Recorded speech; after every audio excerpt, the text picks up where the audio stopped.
Olá a todos os membros, companheiros, amigos e amigas da Rede Internacional de Filosofia Ecológica Integral. Estamos novamente reunidos em um sábado pela manhã para um encontro especial da nossa rede que discute a ecologia integral desde diversas perspectivas. E hoje nós temos um convidado especial, Frankelison Silva. Ele é licenciado em filosofia e mestrando também em filosofia. Ele tem uma experiência muito bonita. Aqui no preâmbulo, ele nos trouxe alguns elementos que dão, eu diria assim, um contexto diferencial à abordagem que ele nos trará. O tema é os impactos políticos e sociais com os migrantes indígenas Guarau em Porto Velho, Rondônia, realidades e perspectivas. Frank Ellison, seja bem-vindo. É uma alegria tê-lo aqui conosco. Sinta-se muito à vontade de colocar as suas reflexões, a sua experiência com o povo indígena Guarau, a partir da experiência da filosofia ou do pensamento, da prática da filosofia ecológica integral. Seja bem-vindo. É uma alegria estar aqui. Eu convido o professor José Nilson, grande professor e amigo, e incentivador da pesquisa. Alegria tê-los aqui conosco. Muito bom dia. E é um tema também que muito me agrada, né? Como eu falava anteriormente, tive a oportunidade de conhecer de perto a realidade do povo guarau, por isso a inquietação em trazer uma discussão acerca desse povo que tem uma história muito linda, é, e que passa por algumas dificuldades, em algumas décadas, e que nos chama a atenção quando a gente consegue olhar e enxergar cada um deles nas suas realidades, né? Então, essa é uma intenção do nosso trabalho. Eu vou abrir aqui nossa aba aqui de apresentação. Pronto.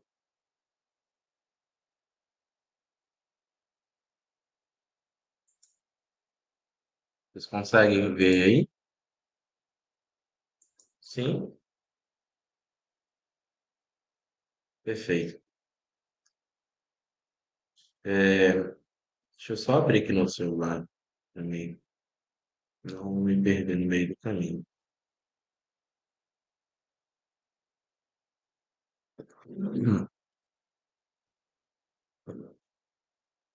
Perfeito. Realizados os ajustes técnicos, vamos lá. Então, o tema do nosso trabalho abordado aqui são os impactos políticos e sociais com os migrantes indígenas rurais em Porto Velho, realidades e perspectivas, né? Quando a gente traz aqui esse tema, o dos impactos políticos, aqui, político, eu estou falando de políticas públicas para pessoas em situação de vulnerabilidade de uma maneira geral e trago para a realidade específica do povo guarau, né? E na parte social, nessa vivência social dentro do contexto da cidade de Porto Velho, no estado de Rondônia. Os indígenas guarais, eles foram, né? Se a gente pegar um pouco da história deles, a gente vai ver que eles tinham uma concentração na Venezuela, lá no estado de Delta, lá no começo lá do Rio Orinoco, e as comunidades viviam, né, basicamente daquilo que a natureza provia, né, da pesca, as mulheres mais da parte de artesanato. E aí, com, com o processo migratório que acontece da Venezuela, nesses últimos anos, né? Esse povo, ele de alguma maneira também é afetado, mas não só eles, né? Mas outras etnias também foram afetadas. Quem vos fala sou eu, Frank Ellison Maciel da Silva, sou professor de filosofia, mestrando em ética e filosofia política pela Universidade Federal de Rondônia, e esse trabalho surge por uma inquietação pessoal. Tive a oportunidade do ano de 2022 ser educador social pela Caritas Brasileira, lá na Arquidiocese de Porto Velho, e vivenciei, junto com o povo guaral, algumas experiências que me chamaram muita atenção, por isso a inquietação desse trabalho surgiu. Um dos motivos que me fez querer apresentar esse trabalho foi quando eu busquei conhecer o povo guaral um pouco mais, a sua cultura, a sua própria história, como que eles viviam, etc, etc. Eu senti uma falta de material acadêmico mesmo sobre essa etnia, de maneira geral. Então, com essa minha experiência, ficou a inquietação, né? Como que a gente consegue fazer registro sobre essas comunidades que estão em deslocamento, né? Seja por uma crise humanitária em seu país de origem, seja também por uma outra característica que eu só descobri quando eu me adentrei aos estudos, né? Que eles também têm uma característica em algumas comunidades, eles são várias comunidades, mas uma das características também é de nômade, né? Eles também fazem esse processo de transição para outros lugares, para outras regiões. E também foi uma coisa que me chamou a atenção. Dito isso, vamos adiante. Na cidade de Porto Velho, o povo guaral ele chega ali no meados de 2018. Lá existia aproximadamente, na época, 100 famílias que se dividiam em três vilas espalhadas na cidade de Porto Velho, né? Só para nos situar, a cidade de Porto Velho hoje ela tem uma faixa aí de 500 a 600 mil pessoas, é uma capital é, na região norte do nosso país e tem ali as suas particularidades, né? Se a gente for pegar de uma maneira geral, a gente vai ver que é uma capital nova, então por ser nova, ela tem algumas características especiais, dentre elas a questão de, de trânsito, de urbanidade, e também temos também a questão da própria estrutura, né, da cidade, né? Então a gente a população sofre lá com esgoto a céu aberto, sofre com uma falta de um pouco do mínimo daquilo que se pensa numa capital, né? E é claro que isso, de uma maneira geral, vai afetar quem chega, quem mora. E essas comunidades, eram situadas até o ano de 2023 na cidade de Porto Velho, na região central. E por que que é nessa região central? Bom, conversando com um povo guaral, eles relatavam que era melhor eles estarem nas áreas centrais, onde eles poderiam realizar a coleta. Só para nos fazer o que que é essa coleta, é uma forma de economia para eles, que a gente vai falar mais adiante.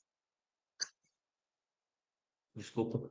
Então, eles viviam, né, algumas comunidades lá na região central da cidade de Porto Velho, espalhadas na cidade. É, a gente pôde também constatar que não existia apenas as famílias das comunidades, existiam algumas famílias que viviam realmente de forma separada na cidade, em lugares realmente também de difícil acesso. E aí eu já quero fazer aqui uma observação, né, dessa questão, de uma percepção de comunidade. Quando eu falo comunidade, estou falando das comunidades, dessas três comunidades, e também da percepção familiar dessas comunidades. Bom, nas comunidades a gente tinha lá o pai, a mãe, os sobrinhos, os tios, e também tinha um ancião. Só que uma das características interessantes do povo guaral e que me chamou bastante atenção, por exemplo, é que com esse processo migratório lá, aí a gente volta um pouquinho, né? lá da Venezuela, lá do Delta, para a região norte, no nosso estado de Rondônia, houve um processo de mudanças de alguma coisa, né? A gente percebeu que nesse processo migratório, a mulher ela foi ganhando protagonismo. Em que sentido? Da coleta. Então, a mulher que geralmente sai para fazer a coleta e os homens ficam nas comunidades. De, de certa maneira, o que que aconteceu, se a gente olhar a realidade? Lá na sua origem, os homens eles conseguiam viver da caça, da pesca, é, viver da agricultura também, se a gente, não sei se é o termo correto, mas eles plantavam, eles também colhiam. E aqui, quando eles têm esse processo migratório, eles vêm para a cidade, acontece esse fenômeno, né? E a gente acabava presenciando nas comunidades até mesmo uma ociosidade dos homens dentro das comunidades, né? É o que também nos chama a atenção. Então, só para a gente contextualizar a questão do processo migratório dos indígenas guarais, não só deles, mas das outras etnias, como eu falava anteriormente, né? Eu trouxe um dado aqui dos Guarais, contribuições antropológicas, né?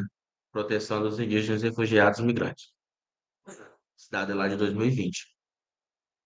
Havia um total de 264.154 pessoas refugiadas e migrantes de nacionalidade venezuelana, sendo desse 101.636 solicitantes de condição de refugiado e 150 venezuelanos com autorização de residência temporária e permanente. Desse número, cerca de 5.000 são indígenas, pertencentes às etnias Guarau, Penô, Enequá e Cariná, e Aiuru, em sua maioria com status legal de solicitante de condição de refugiado, e os Guarais, eles representam 65% desse contingente de indígenas deslocados, né?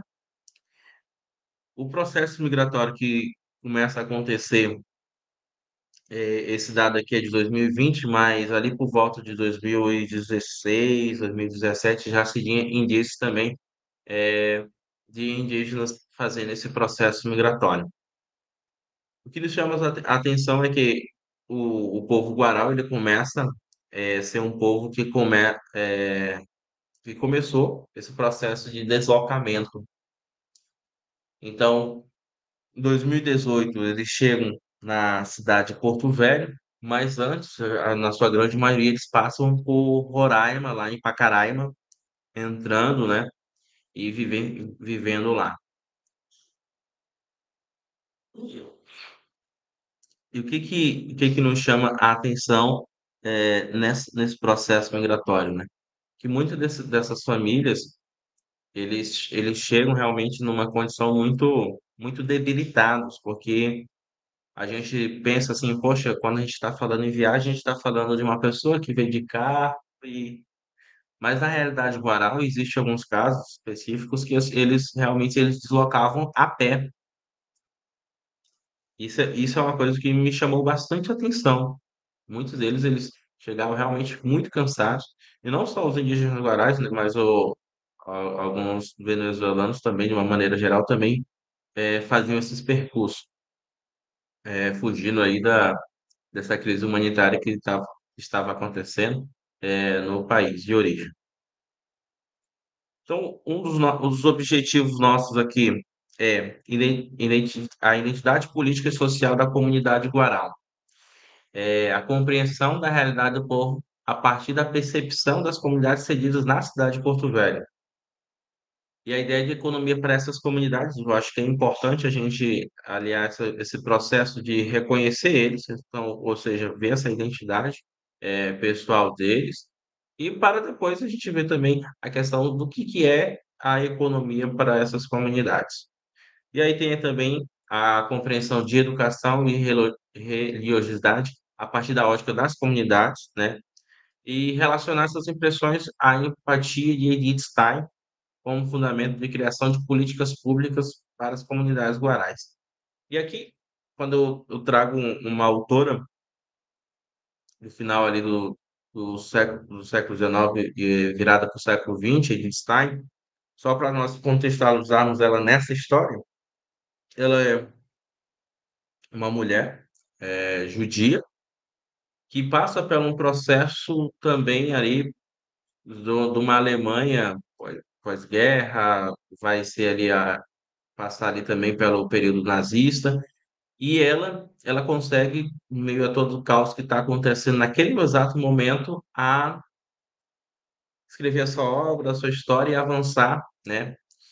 E ela traz um tema sobre a empatia, que me chama a atenção. Eu sou estudo Edith Stein já tem algum tempo, mas o que me chamou muita atenção é a questão da empatia para o reconhecimento dessa identidade pessoal, né? Então trouxe ela para mim conseguir compreender a questão do povo guaral, das suas realidades, das suas perspectivas e eu quero participar da reunião. Bom, voltamos. Você pode seguir que eu estou Aham. Ah, tá. aceitando. Certo. Então, ela traz essa questão da empatia. Então, é esse olhar empático que eu acabei utilizando para essa compreensão da identidade, a compreensão dessa realidade e também esse olhar para a questão da economia para as comunidades rurais. Então, já falei essa parte aqui, de como que eles chegaram, né? O dado que eu trouxe é da Secretaria de Assistência à Família, a SEMASF, lá da cidade de Porto Velho. Eu trouxe pelo censo de rua. E por que que é importante eu frisar um pouco desse dado? Ali no nosso preâmbulo, ali no início, quando eu falava das inquietações, de ter começado a estudar o povo guaral, fora também por conta de presenciar, né, eles praticando a coleta nos sinais da capital de Porto Velho. E me chamou muita atenção. E aí eu procurei a secretaria, né, a SEMAS, e eu achava que talvez o que a grande maioria da população acha, que essas comunidades eles viviam em situação de rua. E aí procurei a secretaria e eles nos informaram que não, né? Que o que se tinha de dados era que 29 naquela época, naquele ano ali de 2021, que foi o último censo deles, aí eu procurei inclusive a secretaria essas últimas 2 semanas atrás, e eles falaram que ainda vai ter um próximo censo. Mas naquele momento se tinha 29 migrantes em situação de rua. E aí não tinha dados que esses migrantes eram propriamente indígenas guarais, mas sim imigrantes venezuelanos e de outras nacionalidades. E aí me chamou bastante atenção, que aí esse meu olhar, aí ainda me inquietou. Falei, então, por que eles vivem essas comunidades? E aí eu trago aqui a ideia de economia. A ideia de economia do povo guaral, se a gente pegar um pouco lá de como da origem deles, desses 50 anos para cá, mudou muito, né? As comunidades, eles mudaram também conforme eles foram, talvez não seja o termo mais legal, mas eles foram acabando sendo expulsos, né, pelo o aumento ali da degradação, do avanço dos garimpos, do avanço da pesca é, esportiva, enfim. E essas comunidades, elas acabaram que sendo, a gente imaginar aqui como se estivesse sendo, imagine aí um copo cheio de água e ele vai transbordando, né? Por conta de um espaço. Imagine que essa comunidade rural ela foi transbordando, mas involuntariamente do seu convívio, da sua natureza, do seu espaço geográfico para as cidades, né? Então, o fenômeno que aconteceu, que tem acontecido em Porto Velho desde 2018, que acontece lá também em Pacaraima, de 2017 para 2018 também, é um fenômeno que já estava acontecendo na Venezuela anteriormente, né? Então, as comunidades elas já estavam saindo das suas aldeias, indo para a cidade atrás de garantir a sua própria sobrevivência. Daí então que já se tinha a ideia da coleta, né? Então aqui não é, a gente usava até um termo que às vezes é um pouco pejorativo, que era de pedir, né? E para eles, para as comunidades rurais, eles saem para fazer a coleta. Como eu falava, né? Quem geralmente sai são as mulheres e as crianças para fazer a coleta. Mas isso não era em outros tempos, a maneira que eles faziam, que eles tinham acesso, principalmente à questão do dinheiro. Eles têm, e aí eu trago essa foto ilustrativa, né? Eles têm uma grande, um, um grande uso da palha do buriti, né?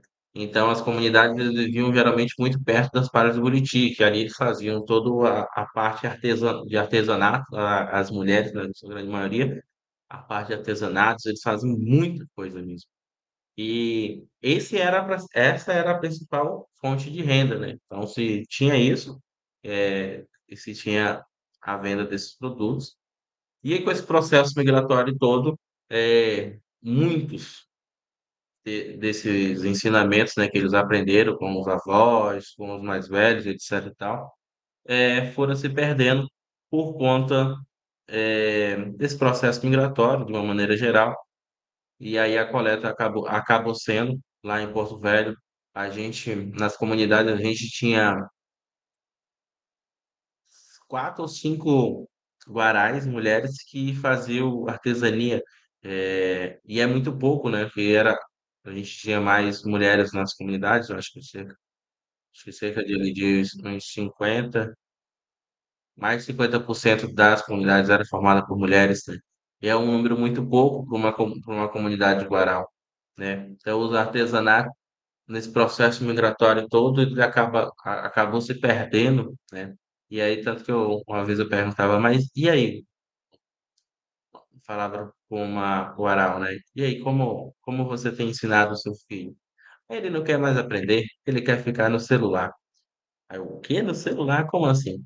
E aí foi um ponto que também me chamou a atenção, né? Que nas comunidades existe dois grupos que acabam ficando ociosos. As crianças, de uma maneira geral, elas conseguem ir para a escola, ter essa assistência. As mulheres, a gente consegue realizar as oficinas, e tem dois públicos que ficam ociosos, geralmente, nas comunidades, que são os homens e os jovens.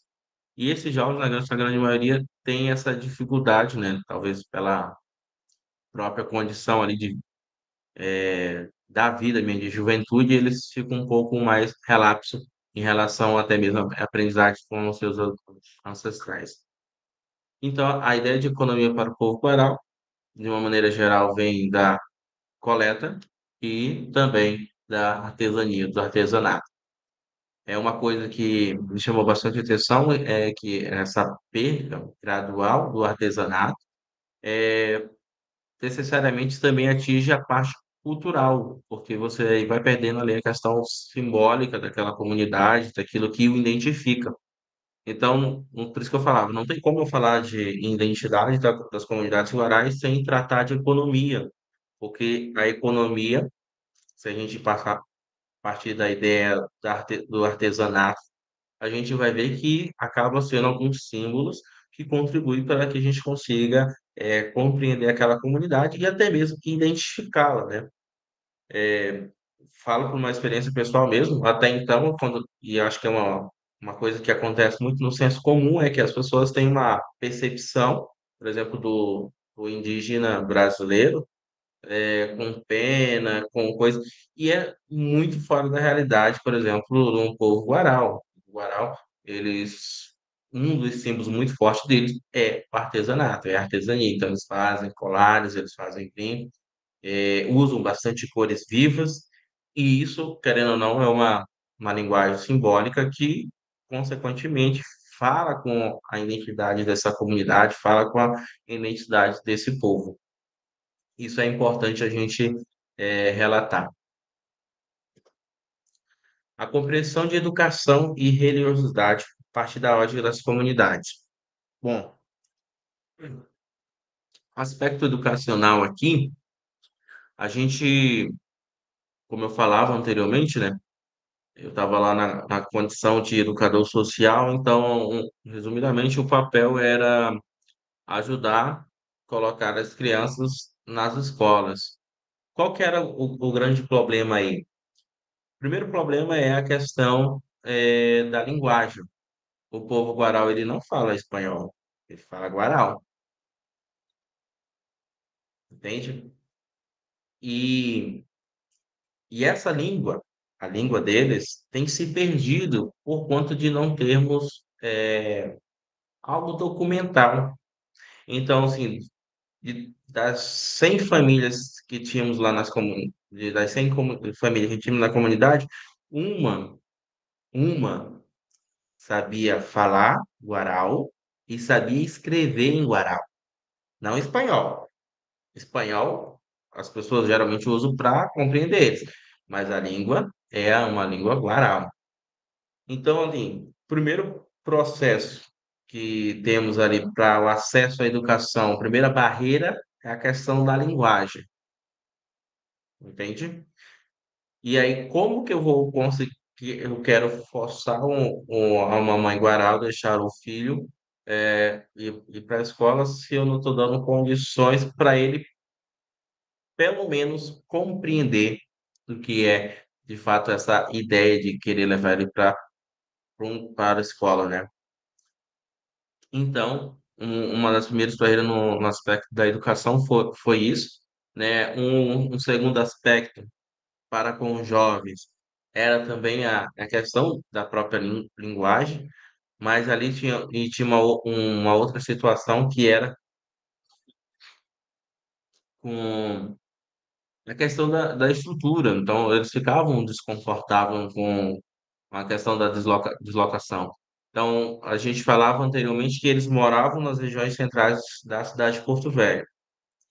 Só que não necessariamente na região central teria escolas que conseguiriam atender essas comunidades.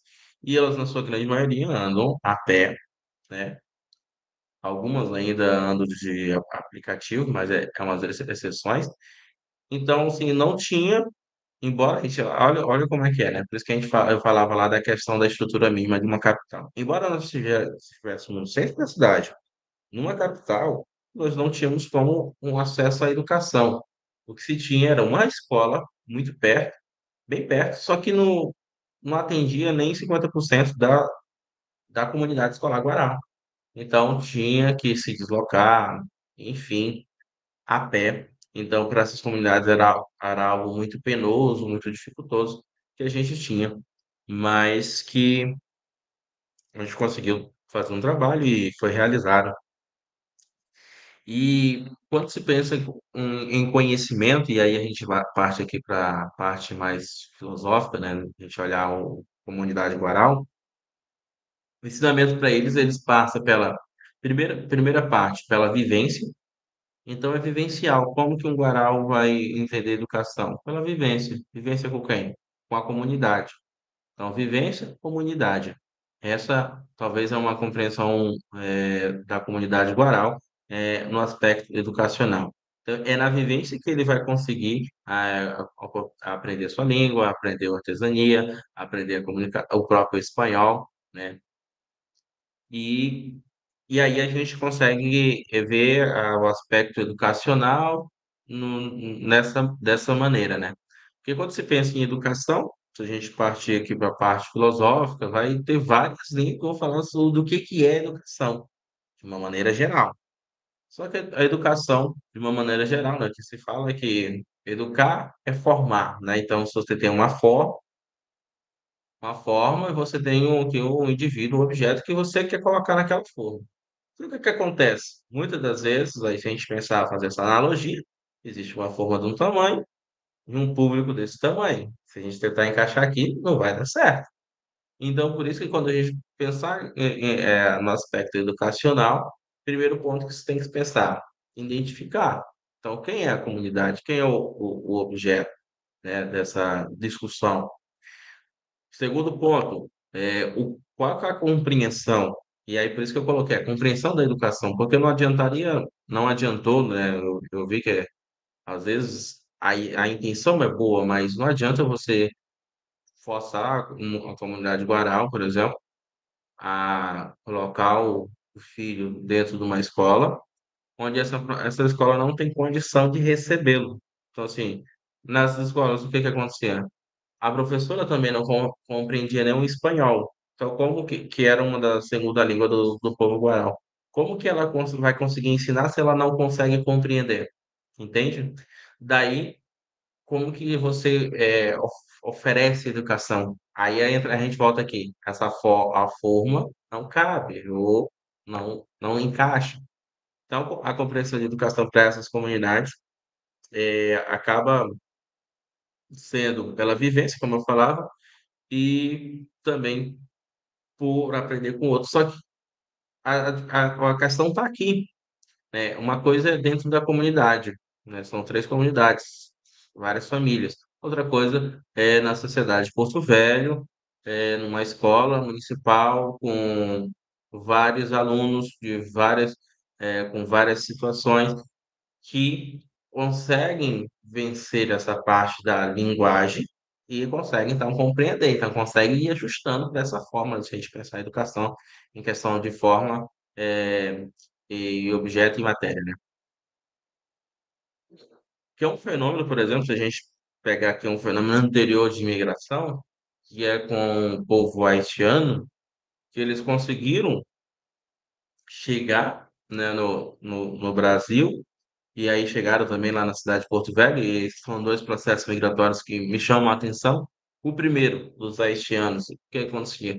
Eles conseguiam, de certa maneira, acesso à língua, né, por conta da sua, vamos dizer, eu acho que é o termo mais correto, de educação. Então, eles já tinham uma vivência de escola, diferente da comunidade guaral. A gente está falando da comunidade guaral, que se deslocou de um lugar remoto, onde não tinha acesso a algo mínimo que a gente entenda de educação, vai para uma capital e se depara com a obrigatoriedade de se adequar àquele ambiente, àquele espaço geográfico. Diferente do povo indígena, que eles saem, eles têm ali um acesso à educação, uma compreensão de educação, e eles vêm para a cidade de Porto Velho, no, na região norte, e consegue perceber estruturas mínimas. Então, assim, a ideia de, por exemplo, aluno, professor, para a comunidade haitiana, fora fazia mais sentido, né? Assim, ele já tinha essa percepção na estrutura mínima. Diferente de eu pegar um indígena guaral que nunca teve acesso à educação de uma maneira nenhuma e colocar ele na sala de aula. Então, assim, só fazendo esse paralelo, é interessante porque a gente percebe aí a particularidade de cada povo, eh, de cada etnia, enfim, de cada nacionalidade. Por isso que eu sempre parto da ideia, não tem como eu oferecer políticas públicas de uma maneira genérica para as comunidades guarais se eu não conheço a sua realidade. Então, se a gente pensar em compreensão de educação, qual que seriam os caminhos, Frank? Bom, ao meu ver, é claro, primeiramente, a capacitação. Capacitação de quem? Do educador. Então, ele tem que ter acesso ao espanhol minimamente, entende? Ele tem que ter esse acesso. Pronto, feito isso, o que que mais vamos precisar nesse caminho? A incentivação da comunidade, mostrando o que que isso vai beneficiar a comunidade guaral.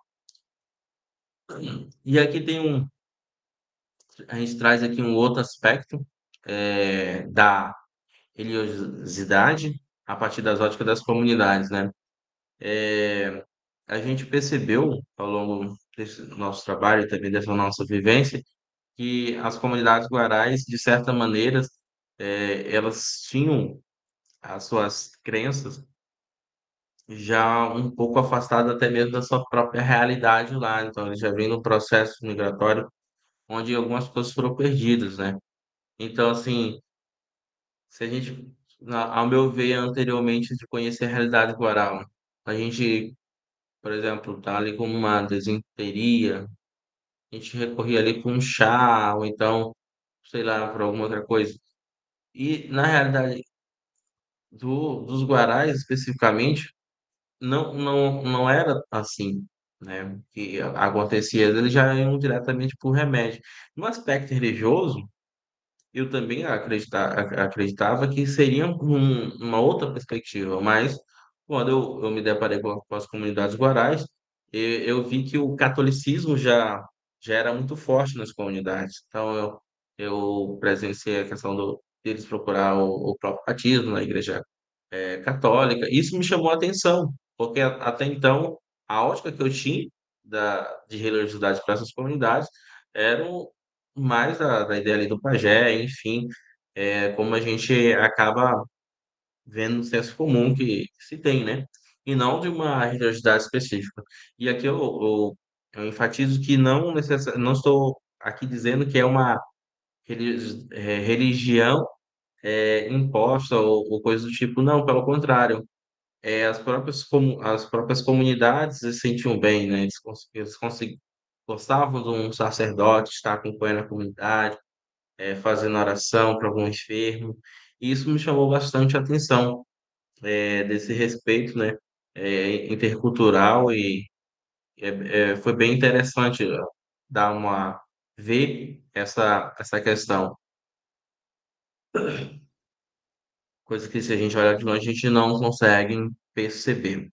E essas comunidades, elas, na parte de religiosidade também, é interessante porque eles gostam disso, não é uma coisa assim porque a religião chegou lá e impôs. Não, parece que família por família, gostam de ter um momento de conversar com o padre, né? E de ser escutados. É bem interessante, esse aspecto. E aí eu trago as impressões da empatia de Stai como um caminho de criação de políticas públicas para as comunidades barrais.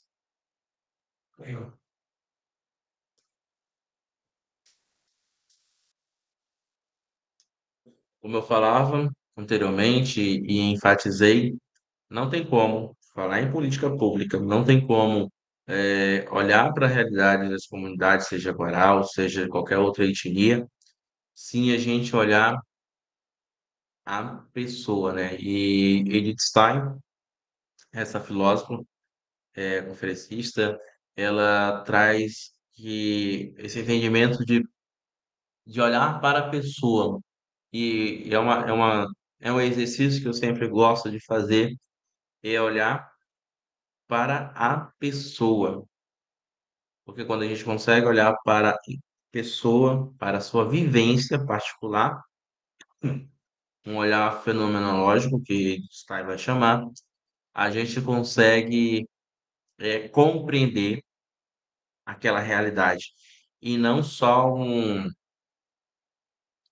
uma impressão nossa sobre aquela realidade.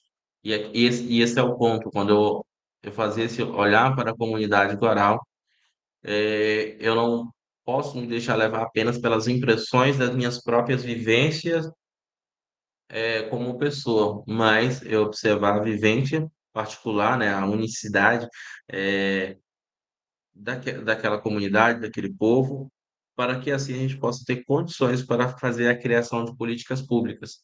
E aqui é o que chama a atenção, né? Então, pensar em política pública, primeiramente a gente tem que pensar na identificação. Quem são? Como que aconteceu esse processo migratório? Como eu falava anteriormente, uma das inquietações era que o pouco trabalho acadêmico mesmo, sobre as comunidades rurais, sobre as suas estruturas de família, de poder, de economia, isso são coisas essenciais para a gente pensar na política pública, né? Então, quando a gente pega aqui a questão da empatia, Edith Stein vai nos dar aqui uma, um entendimento do seguinte, né? Como que a gente pensa a pessoa? Como que é? E para ela, a pessoa é o corpo, que é a matéria, então o corpo vivente, né? A psique e o espírito. Então, se a gente pega a ideia de fenomenológica, a gente consegue dar uma olhada à realidade, não? Então, para Wittgenstein, o que que é a fenomenologia? Resumidamente, é a gente olhar, primeiramente, o fenômeno, para aí a gente ir conhecendo o que que é esse fenômeno, né? E aí ela parte da ideia fenomenológica, então, quando a gente parte de uma ideia fenomenológica, a gente está partindo de três princípios, assim, do que vem a ser o ser humano, a pessoa humana. E aí ela usa, né? Ela divide em três partes, que para ela é muito importante pensar o corpo, a psique e o espírito. Por que disso? Porque a gente vai vir em outras partes da filosofia que a gente vai ter um trabalho um pouco diferente. Alguém vai trabalhar só o corpo, alguém vai trabalhar só a psique, alguém vai ignorar o espírito. E para ela, a pessoa é um conjunto, né? Então, se a gente volta aqui para o caso específico que a gente está tratando da comunidade Guaral, a gente percebe ali, hoje tem a vivência corpórea, qual que é a vivência corpórea dessa comunidade?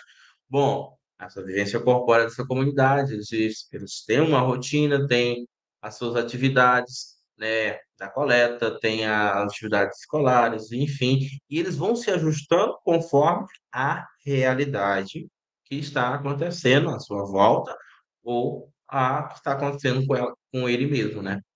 Quando a gente trata de psique aqui, a gente pode ir para a parte comportamental, a parte sensível da estrutura corpórea. Então, essas pessoas, elas têm alguns instintos de sobrevivência, elas têm... e aqui é interessante que na, no pensamento steniano, quando se trata de psique, ela faz um paralelo, né, mostrando que o ser humano ele tem a parte corpórea e a parte psique. Essa psique, ela não é diferente, por exemplo, de uma maneira geral, dos animais. No entanto, ela é melhorada, vamos usar esse termo, porque o ser humano ele não age apenas por sua sensibilidade, apenas pelos seus instintos. Ele parte também de uma vontade. Existe uma vontade, existe um desejo. E aí que é interessante. Então, olhamos lá para a realidade do povo guaral. Existe ali uma vontade. E como que a gente percebe a vontade do povo guaral? É de ser o povo guaral. Então, há ali também, né? A gente consegue olhar no pensamento esteniano também a pessoa guaral. E esse elemento do espírito, que seria para a fenomenologia steiniana a questão da alma, é a relação com o transcendental, né?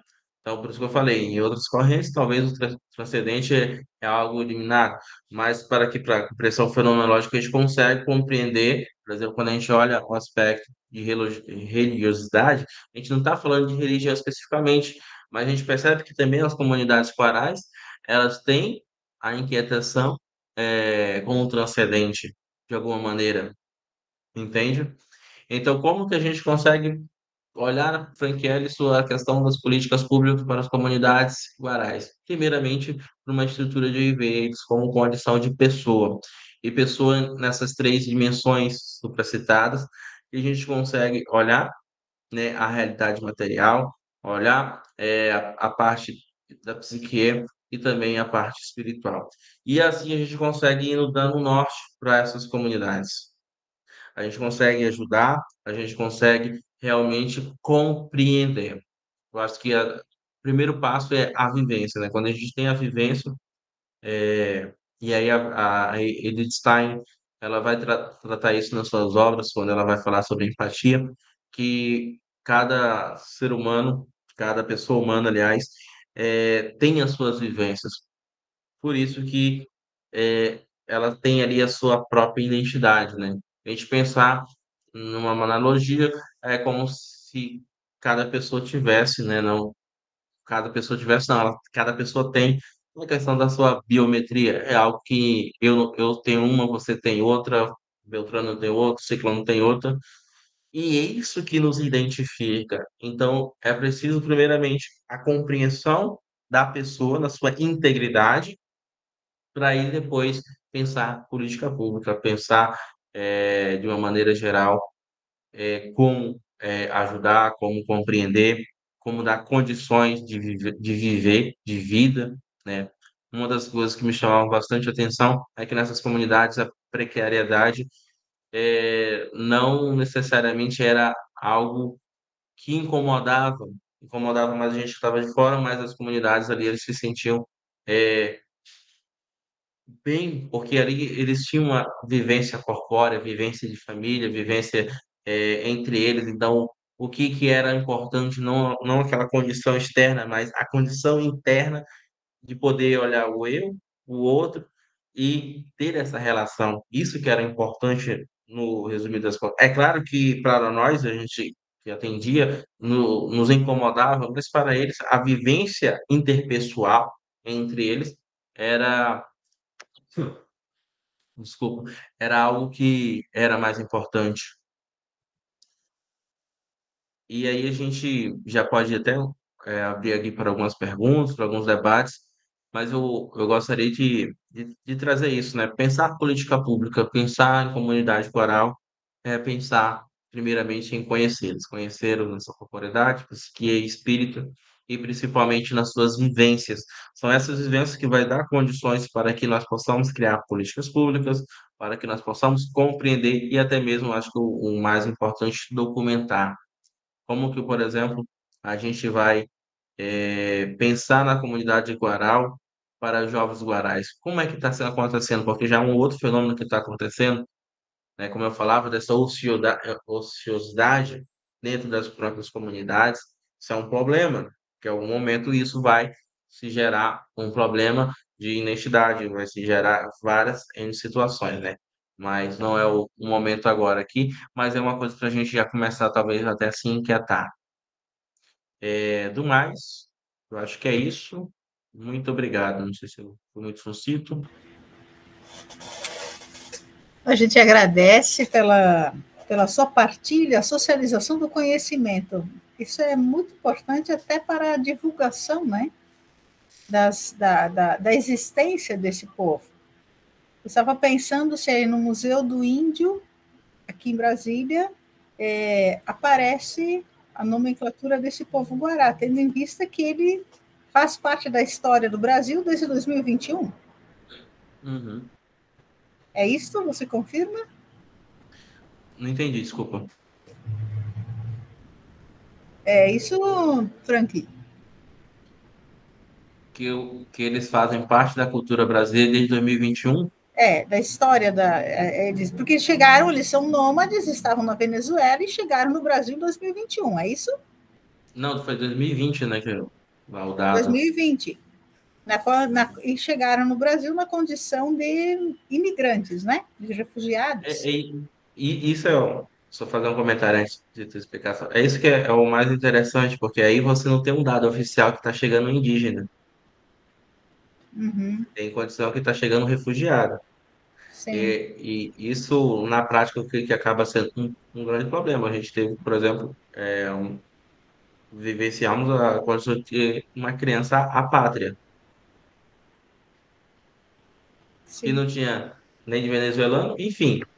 Né? E esse é um problema até mesmo de reconhecimento de dados, né? Então, tipo assim, se você pegar lá nas agências que trabalham com a questão dos refugiados, você vai ver que tem realmente condição de imigrante, mas não de indígena e imigrante. E é um problema, porque lá na frente a gente vai ter o quê? A gente não vai ter de quem realmente é. sim.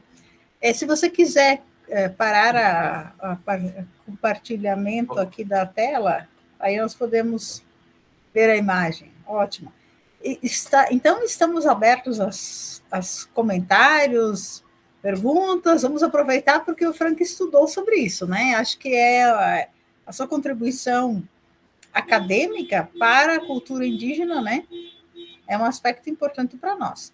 Nós temos aqui, a Cícera diz, cada povo com sua identidade, e isso tem que ser preservado. Além da defesa dos territórios, cada pessoa deve ser vista na sua singularidade e integridade. É importante, né, Cícera, isso. E qual que é o desafio, pelo menos o que eu tenho percebido, é justamente isso, você vê o sujeito, a pessoa humana, na sua integridade. Por isso que quando eu trago o pensamento steniano, ele é interessante porque ele olha a integridade, ele é um conjunto. O ser humano é o que? Ele é um conjunto, eu não posso olhar apenas em um aspecto, porque senão eu sou inclinado ao erro, né? Se eu olhar, por exemplo, o indígena Guarau somente na condição de refugiado, eu estou olhando ele, eu não consigo enxergar. Como eu falei, a questão dos dados aí. Isso é importante, porque os dados que a gente tem não vai ser de indígena Guarau, vai ser de é, venezuelano, que é ou refugiado, ou que tem, enfim, entende? A gente não tem, e é uma das dificuldades que eu percebi ao longo desse processo, que a própria FUNAI também não reconhece eles como indígenas. Olha, então, assim, eles. Como que a pessoa. Aí entra uma outra questão, né? Como que as próprias instituições, as próprias estruturas já existentes também olham para esse povo? Como é que olham? Não conseguem olhar. O que eles conseguem é usar os mecanismos que eles usam de uma maneira geral. Então, até mesmo ali, aí já é um grande problema, né? Que no processo de identificação da entrada dessas comunidades dentro do território brasileiro, não se tem o mínimo compreensão que eles são realmente indígenas guarais e não venezuelanos propriamente ditos. Enfim, é uma questão. Por isso que quando eu falo do pensamento seniano, e ela tem isso muito claro, que é você olhar a pessoa como um fenômeno, logo olhar ela numa integridade, num conjunto. E esse conjunto, como que a gente consegue olhar o outro? Aí ela vem com a empatia.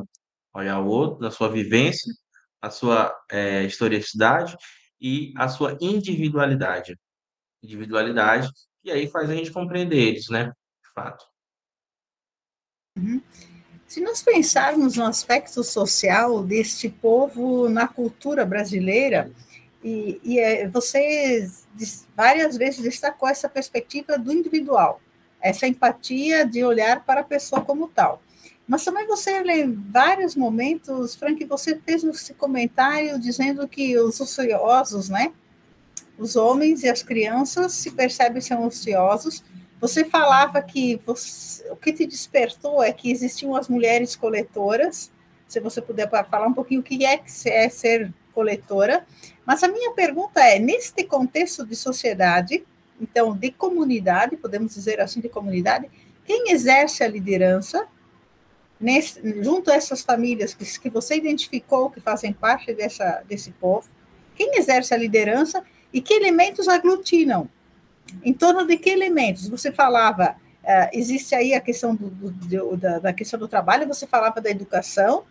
Eu pergunto, quem exerce a liderança e que a compreensão de educação você deixou bastante em aberto, mas eu não entendi se essas pessoas, os pais dessas crianças, têm dificuldade de ir para a escola porque não tem um professor que fale a língua espanhola, se esses pais, em algum momento, na Venezuela, frequentaram a escola, eles sabem falar espanhol.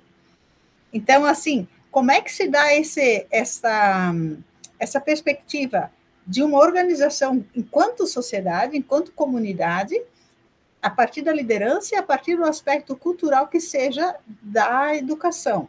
Porque na religião você pela sua fala, ficou claro que eles têm essa perspectiva da educação católica, né? Essa identidade na questão católica.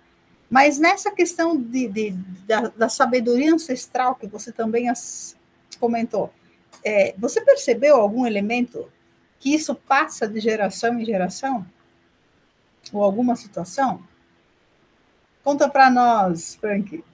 Bom, no aspecto da educação, esse é um ponto, né? Os pais, eles não tiveram acesso à educação lá, vamos pegar a questão de país. Lá na Venezuela, eles não tiveram acesso à educação. Então, para eles, eles têm medo de mandar o filho para a escola por dois motivos. Porque eles sabem dessa questão de tráfico humano, eles têm medo por questão de violência na própria capital, né? Frank, como que eles chegam a essa conclusão?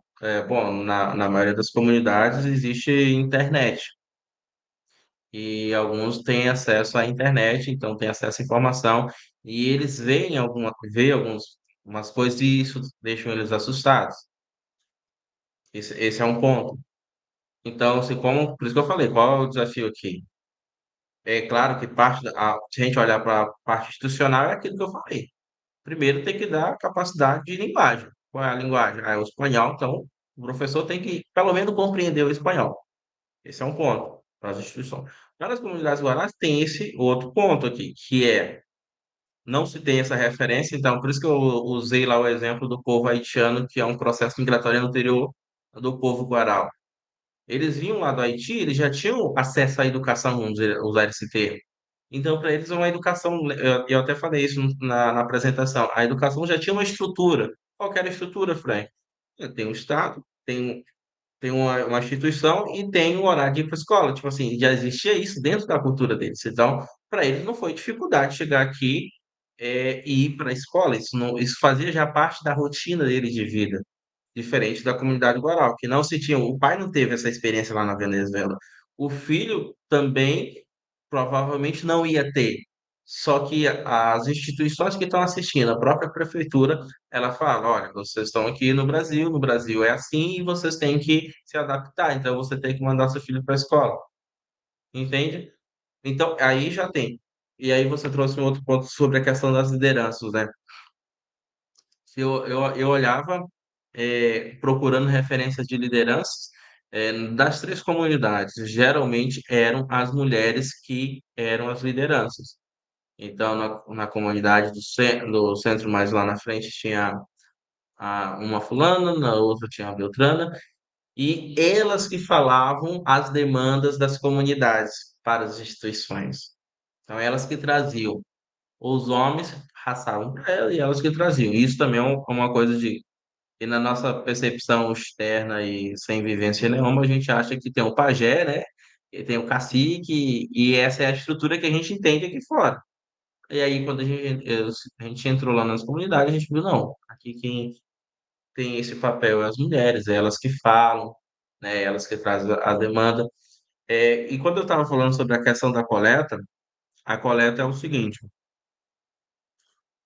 O que acontece geralmente nas comunidades? Pela manhã, as crianças vão para o colégio, as mulheres elas se arrumam, elas são bem floridas e elas vão para os sinais fazer a coleta, né? Ali até por volta de umas 10, 11 horas da manhã, você vai encontrar muitos deles. Depois desse horário, coletou, se junta todo mundo, vê se o que coletou e eles vão para onde? O mercado, né? E aí eles vão comprar a comida daquele dia. Então eles não têm uma ideia de economia, tipo assim, de economizar, por exemplo. É o que eles conseguiram hoje. Eles conseguiram hoje bem, hoje vai ser um próximo muito bom. Se não conseguiram pouco, e aí se junta lá, por exemplo, em uma das comunidades que não se tinha fogão, era tudo na lenha, né? E era tudo junto. Diferente de uma outra comunidade que se era uma vila de apartamento, e aí algumas famílias tinham fogão, então cada família comia separadamente. Então, isso era até uma coisa que mudava de comunidade para comunidade, né? Essa primeira que eu trouxe, a ideia de todo mundo juntou, vamos ver o que que nós coletamos aqui, coletamos isso, coletamos aquilo, e agora vamos todo mundo, vamos no mercado, e eles compravam daquele dia especificamente. Eu não sou da nutrição, né? Mas um dos problemas que a gente observou, e era uma preocupação com a instituição que presta apoio a essas comunidades, era que muitos deles eles gostavam muito de Coca-Cola. Muito, muito de Coca-Cola. Então, de manhã cedo eles estavam com Coca-Cola, à noite, enfim. Isso acaba sendo um problema, porque pode gerar, enfim, várias situações. Isso chamava bastante atenção também nossa, né? Então, se você respondendo a sua pergunta sobre a questão de liderança, as lideranças, na sua grande maioria, eram as mulheres. Frank, e das famílias que não estavam dentro dessas três comunidades, quem era a liderança? As mulheres, né? Tinha as mulheres. E um outro aspecto que tu também perguntou foi a questão de. Me fugiu agora. Acho que foi esses três aspectos. Dentro do aspecto social, é essa questão dos homens ciosos e as crianças, né? Perfeito. Ah, então, o que que me chama a atenção dessas ociosidades? Eu falava anteriormente ali sobre a questão da rotina das mulheres e das crianças. Essa é a rotina delas. E os homens, eles ficam realmente, os homens e os jovens, eles ficam ociosos.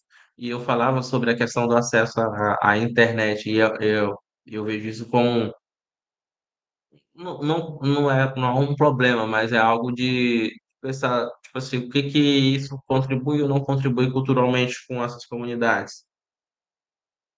Bom, dá o acesso à informação, beleza? Lembra que eu falei que eles ficavam com medo de demandar as crianças para a escola porque eles viam o quê? No noticiário. Mas para que eles não sabem ler português, mas eles sabem olhar a imagem. Eles sabem olhar a imagem, né? Alguns sabem espanhol. Eles não sabem, talvez, ler o espanhol, mas eles sabem escutar em espanhol. Enfim, então a informação chega de alguma maneira ali, né? A comunicação chega. A comunicação, ela chega de uma maneira assertiva? Eu acredito que não, né? Porque se, por exemplo, se eles têm um medo de mandar a criança à escola em relação à questão de violação de direito, etc e tal, é porque a informação chegou de uma maneira muito brusca ali, né? Então, imagina ali, né? Como é que fica o pensamento de uma mãe que acabou de ver um vídeo, por exemplo, de uma criança que sumiu quando estava indo para a escola. Porque uma das grandes acessos que eles tinham é o WhatsApp. E o WhatsApp, uma das coisas que mais se usa é vídeo, é imagem. Então, tipo assim, imagina ela vendo aquilo lá, um vídeo daquele de uma criança tendo um direito violado, entende? E essa ociosidade aí dos homens, especificamente, o que que se percebe? É, e aqui é uma opinião pessoal minha, né, pelo menos, no que eu vi é que eles estavam ali à deriva, eles não se sentiam úteis. Imagine aí você, professor, você sem dar aula, por N motivos. Como é que você fica? Você fica feliz? Você não fica, porque você não sempre para conversar, para dar aula, para explicar. Você só aprende quando você também ensina, e aí isso é tirado de você. Como é que você fica? É. Então, os homens, querendo ou não, lembra que eu falava lá do contexto histórico, lá no Delta, lá na realidade deles, eles viviam da caça, do cuidado com a árvore do lado bonitis. E aí você vai para uma cidade e tem ali um terreno, várias casas e um cercado grande, e a cidade para lá e para cá, para lá e para cá. Você não você vê um pouco de chão, não vê chão, né? E o que que se faz? E aí, pelo menos o que se via lá, né, que para essa ociosidade passar, os mais velhos, os homens mais velhos, eles iam pedir, eles iam para a coleta também. Os outros meio que arrumavam lá a comunidade, mas na sua grande maioria eles ficavam realmente ociosos no celular. Os jovens, da sua grande maneira, os mais velhos a gente conseguiu colocar no EJA, ou seja, então eles passavam o dia todo sem fazer nada, né? Então, se eles estivessem na realidade deles, talvez eles estariam lá, vamos lá, vamos olhar lá uma macaxeira, o inhame, alguma coisa que a gente plantou, né? Vamos lá. E esse negócio de se deslocar, de fazer alguma coisa de ocupação, querendo ou não, se reconecta, né? Por isso que eu falava, eu trouxe aquela parte da simbologia, né? Quando eu falava da economia e falava da importância de manter a tradição da artesania. Por quê? Porque aquilo lá conecta com aquilo que é daquela comunidade, daquele povo. E, por exemplo, eles não têm isso. Como é que vai conectar? Alguém está tomando lugar. Eu, particularmente, acredito que o celular está tomando lugar. Então, essas comunidades, muito provavelmente daqui a uns tempos, elas vão se perdendo a sua identidade pelo processo também que está se passando. Então, esse até ali no Delta, quando eles estavam lá, eles tinham uma vivência de uma maneira, agora eles estão vivendo de uma outra maneira. E essa outra maneira, querendo ou não, vai afetar naquilo que eles têm de história, de ideia, de tradição, enfim. São algumas coisas que vai, pelo menos ao meu ver, vai afetar significativamente, né? Uma coisa que, assim, que também me chamou a atenção, as comunidades também estava acontecendo a questão de suicídio. Suicídio. Então, Frank, qual que é a consequência dessa ociosidade? Ao meu ver, algo está ligado. Existe aí uma ligação, né? Direta, não sei. Mas há indício, né? De você, por isso que eu tô falando, eu usei o nosso próprio exemplo aqui. Nós somos da comunidade de professores. Se nos é tirado esse direito, nos colocam ali numa ilha deserta onde a gente não fala, não pode falar, ou então está com algum problema. Como é que a gente se sente? Então, aí, aí a gente vai partir para um outro problema, né? Como trabalhar a cidade dos homens e jovens guarais nas suas realidades, comunidades, nesse processo migratório? É uma questão. Como trabalhar, né? Acho que é isso. Ok, obrigada, Frank. Gente, nós temos a palavra em aberto. Alguma pergunta, algum comentário? E nós vamos encerrando, né? Uhum. Palavras aberta. Nós tivemos aí o comentário da Cícera, né? E algumas perguntas, aquilo que nos ajuda nessa compreensão, né, Frank? Penso que se você fosse fazer a pesquisa hoje também, teria outros elementos e com certeza é sempre uma cultura diferente, uma realidade diferente, e a gente, quando conhece sempre, o pesquisador tem esse aspecto, né? Vai aprender uma outra realidade. Que bom que você se dispôs a socializar essas informações conosco. A rede agradece muito a sua presença e você tem a palavra para as suas considerações finais. Tá certo. Eu agradeço o convite do professor Detone. É uma alegria estar aqui com vocês e fico feliz em poder dar essa contribuição, falar um pouco dessas comunidades. E, e aí uma coisa que me chama a atenção é que eu estou vivenciando algo também, algo parecido agora aqui em João Pessoa, porque eu vi já alguns guarais aqui. Aí já acende aquela antenina. Como que está sendo o processo migratório aqui nessa realidade? Possa ser um pouco diferente. Mas como eu falava, né, e fiz dizer, a ideia desse trabalho é justamente a gente ter algo documental para falar, né, um pouco dessas comunidades, das suas realidades, das perspectivas. Então, pensar a perspectiva, como que eu vou trabalhar a cidade desses homens, desses jovens, né, como que nós vamos poder contribuir e ajudar a essas comunidades. Fico muito feliz, agradeço o convite e estamos aqui à disposição. Então, mais uma vez, agradecemos, Frank, a tua presença, a todas as pessoas que estão conosco participando desse momento, as que irão assistir esse vídeo mais tarde, em outros momentos, mas fica o registro, então, da nossa contribuição e de todo o trabalho que você realiza conosco. Então, mais uma vez, muito obrigada. Tchau, tchau. Tchau.